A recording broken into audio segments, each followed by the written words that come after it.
Families may experience financial difficulties or tensions frequently. However, it's likely that some families are managing to pull themselves together and try to get by in daily life. Don't you think it's rather obvious which one is happier? Michelle is my name. Since I was little, people have referred to me as an oddity. I'm not sure what makes me unique. I only believe I'm unique because other people say so. Being referred to as different is not an issue. Rather, the actual problem is being rejected by my own parents. In the end, I had a lonely upbringing.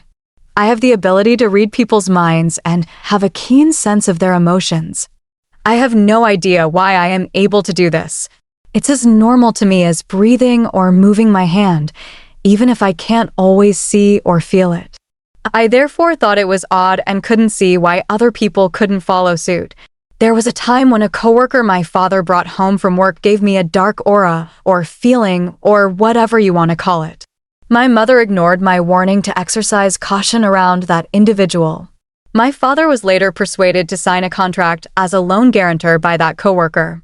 When my father left the table with his colleague, I informed him, "Dad, something is telling me that the word joint is dangerous, even if my mother didn't heed my advice. I have no idea what joint means, but please use caution."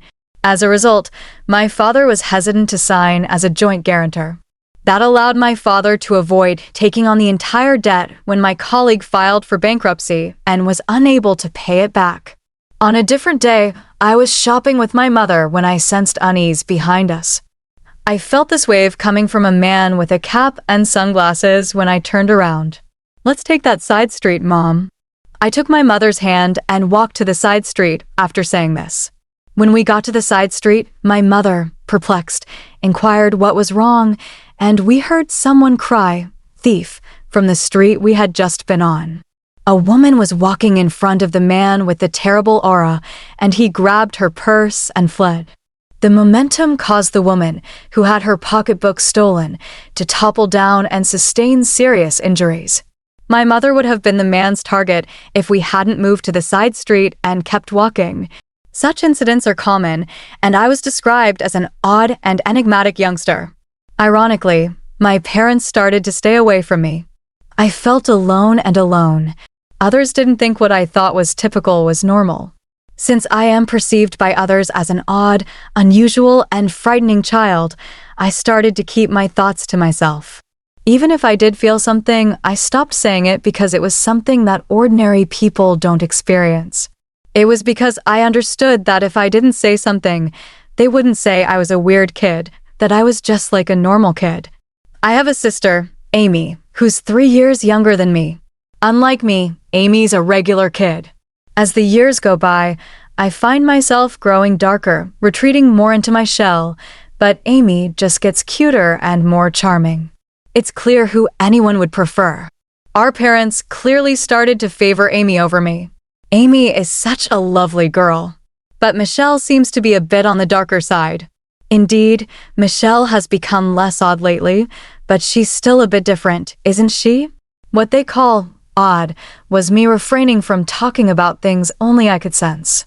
It was my way of dealing with the world. I was fed up with how this power of mine was torturing me, and I was trying hard to suppress it. I wondered if my attempts to hide myself and appear normal were ironically making me seem abnormal, or if once labeled as the odd kid, the image just couldn't be erased. I grew up without receiving much love from my parents. On the other hand, Amy received all the love, including my share. Amy, who was pampered and raised, sensed my parents being cold and distant towards me. She started to look down on me. "I don't like being around you. It feels like your gloominess rubs off on me. I'm so cute, but your loner image brings me down." She started to insult me whenever she got the chance. Our parents just lightly scolded Amy, but they never seriously tried to correct her. When I was in 8th grade and Amy was in 5th grade, she was scouted by a talent agency on the street. I knew it. It's because I'm cute. They said I could even appear on TV. Amy, pleased with herself, started dreaming big, and our parents didn't seem entirely against it. "You should calm down and think carefully." I sensed something shady about this. I spoke up, expressing the intuition that I had long suppressed because I didn't want Amy to get into trouble. Amy, who didn't know about my unique ability, said, "What's your problem? Are you just jealous because you're not cute and nobody approached you? Don't say weird things and stop interfering with me." She seemed furious. Even my parents, who knew about me, either forgot about it or were too excited about Amy standing on the glamorous stage, sided with Amy and criticized me. After that, I resolved to remain silent again. I told myself that there was nothing good in saying unnecessary things. One day, a student teacher came to my junior high school. He was a male college student who graduated from the school and aspired to be a physical education teacher. As he shared his dreams about education and gave a strong greeting, the teacher and students, especially the female students, were charmed. When he responded cheerfully to the girls' excited cheers, I sensed a dark aura from him. I had always vowed to hide myself and not reveal my unique abilities, but seeing my classmates potentially in danger, I decided to break my self-imposed rule. I chose a teacher who seemed understanding and talked to them. "I know this is sudden, but please believe me and help me." The teacher was puzzled by my sudden request, but she agreed to stake out a certain location after school just as I asked. I didn't tell the teacher the details. I had no reason to think they would believe me, but the fact that they agreed to help without any explanation might mean they're not an ordinary person either. And the next day, the school was in an uproar. A male student teacher was arrested for violating a public nuisance prevention ordinance. The location where the teacher staked out was near the girls' restroom, and within 15 minutes of starting the stakeout, the student teacher appeared, entered the girls' restroom, and installed a video camera. The teacher caught him in the act. Thanks to that, female students were saved from being secretly filmed and their dignity was protected. Meanwhile, my sister, who was scouted by a talent agency, proudly joined the agency. But there were no real lessons or auditions. She only had to pay expensive membership and lesson fees. Then suddenly, the agency closed down, leaving an empty shell. In short, my sister was scammed. She cried and screamed, directing her anger at me. "It's all because you said weird things. My future is ruined. It's all your fault." It didn't make any sense, but my sister seemed to truly believe it. Maybe that's the only way she could handle it. But for me, it was a disaster and a nuisance. Our parents didn't say such unreasonable things, but their attitude became more distant towards me and more supportive of my sister. I ended up feeling lonely again as the odd one out. I was happy that I could help everyone at school, but I was terrified that my actions would corner myself. That's when I received a call from the teacher who had listened to my story, asking me to come to the staff room. Worried that I would be labeled as strange again, I opened the door to the teacher's staff room. "You knew something like that was going to happen, didn't you?" The teacher asked me in a low voice without any preamble. Thinking there was no point in pretending, I gathered my courage and told the teacher about my mysterious power. "I thought so. I know there are very few people like you." For the first time, someone showed understanding for my situation. The teacher said they knew someone with a power like mine, and that's why they could understand. Actually, that person is my aunt, and I've been listening to her stories for a long time. You must be worried about a lot of things because of your power. Maybe getting advice from someone who's been in your shoes will help clear your mind. Saying that, the teacher introduced me to the person. The person looked at me with kind eyes and said, "It's natural to be worried, but you don't need to suffer." I was drawn to their gentle yet deep eyes that seemed to see through everything. The person's name was Haley, and she had the same kind of power as me since she was a child. She had experienced a lot of struggles and hiding herself throughout her life. The stories from my senior who had gone through the same experiences helped me release my worries and doubts. From this day on, my interactions with Haley began. I called Haley my mentor, but she just gave a wry smile and said, "Please don't." Thanks to Haley, or rather my mentor, I changed. I had been living my life hiding as a quiet, unnoticeable existence. But as my consciousness transformed, I gradually began to live a normal life as an ordinary girl. However, since the incident with the talent agency, I have not been able to reconcile with my sister. If anything, it feels like we're drifting apart. It's become normal for her not to talk to me, and when she does, it's just to complain or insult me for no reason. I often have no idea what triggers her mood switches. My power couldn't predict my sister's emotional changes either. Just because you got into college doesn't mean you're all that. It's not even that great of a level, and you're so happy-go-lucky. My sister, who had been expected to get into her top choice high school, ended up at her second choice safety school. Because of that, she got mad when I got into my first choice college. It's not like I'm full of myself or brag to her. She just deeses me because of her own assumptions. Our parents only try to appease my upset sister and keep their distance from me, as if telling me to stay away from her. It seemed that my sister didn't like the fact that I had become brighter since meeting my mentor. To my sister, I had to be a dark and gloomy girl who was inferior to her. But my sister is really smart. It was surprising that she failed her high school entrance exams. Of course, she was filled with frustration, and she poured all of that into studying at her new high school. As a result, she was at the top of her class for all 3 years and got accepted into a prestigious national university in one shot. I got into the most difficult university. Your college doesn't even come close to mine. I lightly responded with "that's true" to my satisfied sister because I knew there was nothing good to come from getting too involved with her.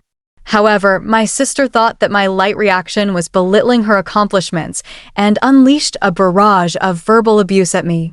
Both my parents were at their wits' end with my sister, who couldn't be calmed down once she lost her temper, and all they could do was watch nervously. My parents blamed me for causing the trouble and eventually ended up calling me a troublemaker. I wanted to argue back about who the real problem child was, but I always swallowed my words to avoid complicating things further. Setting aside my sister's issues, as I approached college graduation, I had to seriously confront my own career path. Although I was no longer as introverted as I used to be, I still struggled with socializing and had little confidence in building good relationships with others. My ability allowed me to detect people's negative emotions. While I could sense positive emotions as well, it seemed people were more prone to negative ones, which made detecting such negativity painful for me. Throughout my school life, I was tormented by these swirling negative emotions and had come close to losing faith in people. Could someone like me really manage to work at a company? I decided to consult my mentor about this dilemma. I wanted to learn how she had overcome similar issues, as I was sure she had faced them as well. I have experienced the same worries as you. Maybe you should consider doing the kind of work I do. My mentor used to work as a fortune teller and a counselor, helping people resolve their problems. She could use her abilities to their fullest extent and contribute to the world and people around her. Also, she was able to work freelance, which meant she didn't have to belong to any organization, and there were fewer chances of getting entangled in human relationships or being affected by other people's emotions. It's the perfect job for people like us. Encouraged by my mentor, I decided to pursue the same line of work. She taught me everything, from how to do the job to how to acquire clients. Nowadays, thanks to the internet, it's possible to work from home without any issues. When I told my parents and sister that I would not seek employment after graduation and work from home instead, they responded, "What's that? What kind of job is that? Seems so dumb. You'll be home all the time. At least make sure to do the housework. Can you even make a living doing that? How will you cover living expenses? Well, as long as you contribute to the household, do whatever you want." While I expected such a response from my parents, it made me feel a little lonely that they didn't support me more. I felt sad thinking about their demands for housework and money. My mood darkened, and so my life working from home began. At first, I didn't have any job requests, and I struggled day by day. But with my mentor's help, I gradually got the hang of it and started to make a living. For about a year, I couldn't contribute financially to the household, so I focused on doing the housework. My dad seemed unsatisfied, but my mom was relieved and kept him in check. After about a year, when I finally started contributing financially, my dad mocked me by saying, "No, finally you're able to earn some pocket change, huh?" But I could tell that he was actually quite satisfied with the money. However, even though I was contributing, the amount of housework I had to do didn't decrease, and our lives remained unchanged.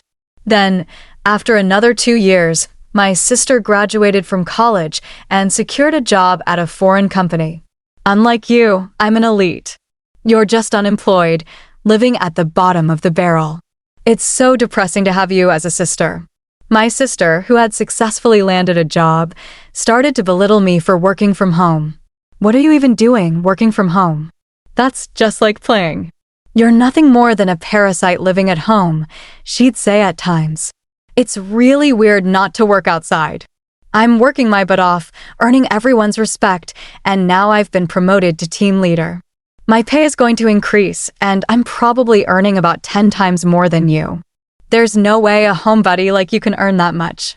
My sister, who was promoted to team leader after only a year and a half in the company, kept one-upping me and looking down on me. She boasts about her good salary, but hardly contributes any money to the household, and she doesn't help with the chores at all. Laundry, cleaning, preparing meals, everything is dumped onto mom and me. When I say mom and me, mom mostly leaves it to me, so I'm basically carrying everything. Whenever I say to her, "Amy, you should take care of yourself a little. You shouldn't just spend all your money on fun. You should contribute to the household too," she just dismisses me, saying, "You, the unemployed, can handle the chores." I'm saving my money for my future. Our parents also just let her do what she pleases for some inexplicable reason, as if it's Amy, can't be helped. I was used to my current lifestyle, and it was a comfortable environment for me to work, so I wanted to keep it that way. But I was starting to consider how to take care of myself. Then came the bombshell announcement from my sister without any prior warning. Both our parents and I were taken aback as she continued, "He's a real elite with an annual income before you, but marriage is just a pipe dream for unemployed like you, isn't it?" And she said she would bring her boyfriend over the next Sunday.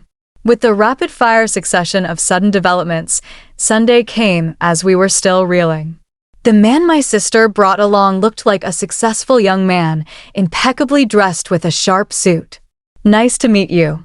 My name is Daniel. I would like to ask for your permission to marry Amy." His greeting was completely proper, and he showed good manners. Isn't he wonderful? Just as I said, I'm going to be so happy with this man. "So, Daniel, what do you do for a living?" Dad managed to ask a question while being overwhelmed by the boyfriend's aura. "Yes, I'm currently training at a company that my father knows."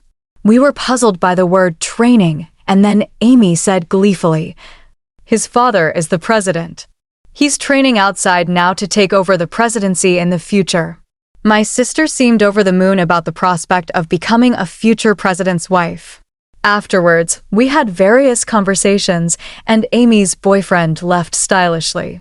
There were a few things that made me raise an eyebrow in the conversation that followed, but my parents were thrilled with the high-spec man. However, I felt an inexplicable dark shadow from that seemingly refreshing and good-natured man, Daniel. It's something only I can feel, so I don't know how to explain it. However, I could no longer remain silent, fearing that marrying a man with insecurities would make my sister unhappy. "Amy, you've only been dating him for less than 3 months, so you might want to understand him a little more before deciding to get married." I had a strong gut feeling warning me of something, but I was unable to articulate it properly. All I could do was attempt to caution Amy using general advice. "About Sis, he's an elite and a future CEO. You won't find anyone better than him." "Oh, I see. Jealous, aren't you? You're bitter because you're comparing your life to my happy one. Poor jobless Sis. Even our parents got angry at me for getting in the way of a rich man becoming part of our family. You're just unemployed, so at the very least stop interfering with your sister's happiness." It was clear to me that our parents were hoping to secure a comfortable old age by marrying Amy off to a wealthy man. Frustrated by my inability to effectively communicate my concern about the dark shadow I sensed looming over Amy, my head was spinning. In the meantime, the two got engaged, and a meeting between both families took place. Daniel's parents, like him, carried an air of freshness about them, but I felt the same ominous cloud hidden behind them. However, I was unable to convey this danger to my overjoyed sister and parents, and before I knew it, the day of the wedding had arrived. CEO of our company is attending today's reception. Can you comprehend how much I'm appreciated and anticipated in my company? I guess it's a kind of honor that a shut-in like you wouldn't understand. Before leaving the house, my sister gleefully shared this news with me. Without me even asking, she always included some derogatory words directed at me. At the wedding ceremony held at a hotel, the couple who pledged eternal love to each other entered the reception hall. Watching my sister, who was beaming with joy, I worried about how long this happiness would last. As my sister mentioned, the CEO made a keynote speech. Naturally, it was full of praise for my sister, which delighted her. Once the speeches were over, food and drinks were served to each table. There were all sorts of delicious-looking dishes, but I started to feel a sense of discomfort gradually. That's because no dishes were being served in front of me. At first, I thought it was just late, but other tables were already being served drinks, appetizers, and so on, one after another. Clearly, something was off. Nothing was being delivered to me. People at the same table began to notice this oddity and started whispering among themselves. At that moment, my sister came over to me and whispered into my ear with laughter in her voice. We didn't prepare free meals for the unemployed. After all, it's such a waste to serve such food to a jobless person. You should just eat potato chips at home. Just leave your gift money and go home. This outrageous remark was spoken loudly in my ear, and my ears rang. Daniel, sitting at the groom's table, was grinning and nodding greatly. Even our parents, who at first seemed surprised, said, "Well, it's true. Michelle is jobless after all." I was first taken aback, then a wave of anger surged up within me. I never thought you'd stoop this low, sis. Mom and Dad, this is unacceptable. How could you accept such rudeness? My parents just scowled at me, never bothering to reprimand my sister. Fine, I get it. I'm leaving, but don't come crying to me later. You shot the howling of a sore loser, I guess. Amidst the chaos of this unbelievable turn of events, a man suddenly stood up. Sorry to interrupt. I'm the groom's brother, Kyle. My brother and parents are trash, but it seems the bride is even worse. I can't take it anymore. The man who introduced himself as Kyle continued to speak. Dad, your company went bankrupt 6 months ago, didn't it? Pretending to still be a CEO is just a scheme to mooch off the bride and her family. Daniel will never become a CEO, yet he still plans to leech off his wife while pretending otherwise. After all, he's unemployed now. The man's words stirred up a commotion among the guests, but the person who was most heated up was my sister. What do you mean? You lied to me. What do you mean unemployed? A storm of questions with a red-faced expression. Her face gradually turned from red to blue, her eyes welling up with tears. Our parents, their assumptions proven wrong, began to yell and curse. The anguished cries of my family echoed throughout the venue. The groom and his parents remained silent, looking sulky. In reality, before the ceremony, I had received a confession and apology from Kyle and asked him to speak his mind without reservation if something happened during the reception. Then, as my sister was berating Daniel with a wrathful face, another man couldn't take it anymore and stood up. It was the president of my sister's company. Enough already. This is embarrassing. You have no right to criticize the groom. What do you think about your terrible attitude towards your own sister? The president's angry voice made my sister's face contort in fear. For one, I didn't attend your wedding. For your sake, I wouldn't have come if you weren't the sister of Michelle. Suddenly, my name was mentioned by the president, and my sister's eyes widened in surprise. Huh? Who are you talking about? Michelle, as a goddess to many of us business owners, rescuing countless companies from the brink of collapse. In fact, With the guidance of my mentor, I had been working as an advisor for corporate revitalization and growth. Starting with fortune-telling and life consultation, although I lacked business knowledge, I used my abilities to show companies the path they should take. All my advice was spot on, and the companies that sought my help experienced a rapid resurgence in business, achieving a V-shaped recovery. As a result, I had earned titles like teacher and goddess. My sister's company had also consulted with me 6 months ago, and thanks to my advice, it had been reborn as a stronger enterprise. The president, grateful for my assistance, attended the wedding today as well. I had no idea. You're not just a basement-dwelling unemployed nobody, are you? Thanks to my thriving career, I now earn several times what you do. Despite contributing significantly to the household income, our parents never seemed to care about me. I wonder what they thought that money was. Oh, we thought Amy provided that money. The parents seemed to have misunderstood the situation. There's no way Amy would have been contributing money to the house. The wedding reception turned into a chaotic scene and was called off. Naturally, all the guests were fully refunded their wedding gifts. And I've already signed a contract for an apartment under my name. I can't afford it on my own, especially now that he's unemployed. Daniel, in response to his sobbing bride, retorted, "You're the one who signed the contract." I don't know anything about that. I wanted to win a dumpster. The wedding was a complete disaster. It was a result of gratuitous malice towards others. She may argue that there were reasons for her malicious behavior, but there was no way that was going to fly. Afterward, Amy divorced Daniel and claimed alimony. As Daniel was jobless and his parents didn't have much, she couldn't receive much alimony. She barely managed to pay for the wedding venue, let alone the apartment she had contracted. The place that was supposed to be their love nest was never occupied and was canceled. However, the debt didn't simply vanish, and Amy found herself heavily burdened by the loans. Moreover, her outrageous behavior at the wedding was quickly known among her colleagues, which led to a rapid decline in her reputation.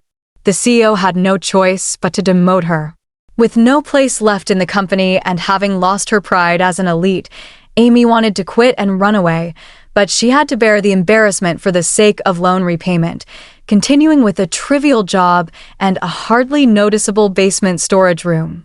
Daniel and his parents, who had failed in their plan to leech off Amy, were now scraping by with occasional day labor. Naturally, Sean's elder brother Ethan had cut off all ties with his parents and brother. The parents quickly gave up on Amy when she hit rock bottom and tried to cozy up to me instead. To them, I said, "I've had enough of being manipulated by you. I'm cutting ties. Goodbye forever." I declared this and moved out to start a new life in a newly rented apartment. They took in the fallen Amy, who was struggling to make ends meet. Amy's salary was drastically reduced, and she couldn't possibly contribute to the household expenses. Of course, I stopped the money that I was contributing to the house as well. Unable to lower their standard of living, our parents quickly became exhausted and were panting every day. My work is going so well, and I'm able to guide many companies and individuals in the right direction. In fact, I started dating Kyle after the whole wedding incident, and he recently proposed. If things go well, marriage could be on the cards. I'm looking forward to building a happy life with Kyle, a man of pure heart with no dark shadows.